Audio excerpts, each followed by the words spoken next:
think what interested me is the fact that it wasn't really, I mean, I like boxing stories, but it wasn't really a boxing story. It was a love story, and a person who he was somewhat distressed about his relationship with his daughter, which was non-existent, and then all of a sudden how he finds this sort of surrogate daughter through this young girl who was dying to make her mark in the world as a boxer. And though he is not a guy who approves of women in that particular game, he is eventually won over and trains her, and they become very close. Morgan and I had worked together in Unforgiven in 1992, and so we, as far as I was concerned, need go no further. He's terrific, and he's really built for the role of Scrap. I think the Scrap character is very important to the story because he's the first one that sees the potential in this, helping this young lady along. And Frankie is very much against it. He didn't want to get involved with anybody. She had a work ethic that's unparalleled, and so she started right in, and she started boxing a few hours a day, and then I got her on weight training a couple hours a day because she was much thinner than she is in the picture. So we needed to build a lot of muscle mass in a period of about 4 months. And so I got a Grant Roberts, who was a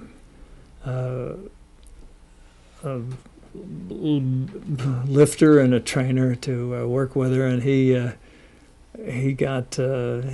worked her very hard, and shored her up with a lot of strength. And then she boxed a couple hours a day on top of that. So between the two of them, she really got ripped. It becomes a great, well, I hope it's great anyway, it becomes a love story, but not a romantic love story, but more a father-daughter love story.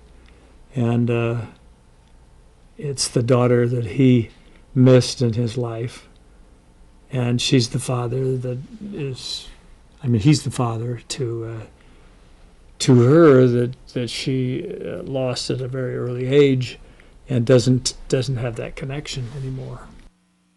He's an Irish Catholic guy who's in his senior years. Has had this old gym, and he's got his disillusionment with his church and his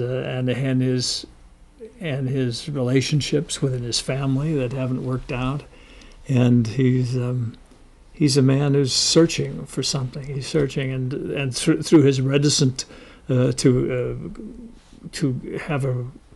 build a relationship with this young lady as a fighter, he sort of finds himself, and through his transition period, he sort of finds himself as a man, and finds himself as in his heart, and has sort of a rebirth of sorts. My theory in directing actors is to not insert the ego.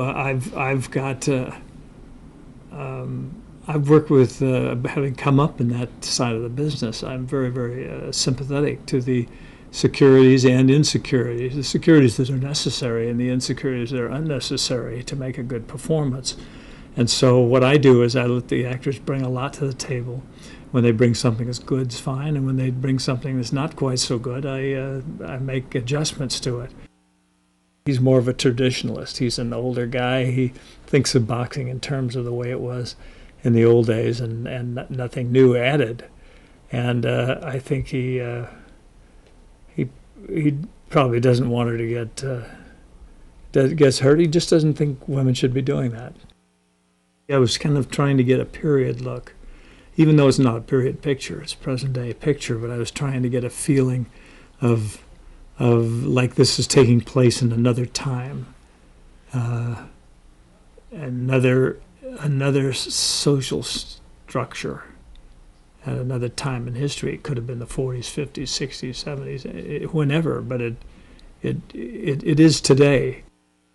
Morgan sort of becomes the eyes of the audience, and so as he's sort of talking to the audience as we go along, and as his character Scrap becomes the eyes who sees this whole training, sees the whole relationships develop, and sees it right through to the conclusion of the movie. Scrap got into some fights that he shouldn't have been in. He was pushed into fights maybe that were beyond his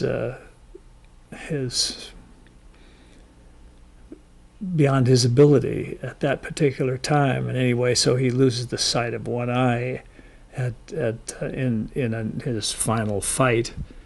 This is his history, not shown during the picture, and so Frankie has guilt about that too. He felt he should have stopped the fight and not had it, but he didn't have the authorization to stop it. But he feels that he feels strongly about that, and even though it doesn't prevent him from training fighters and everything, it certainly is another obstacle in his road to training a female fighter.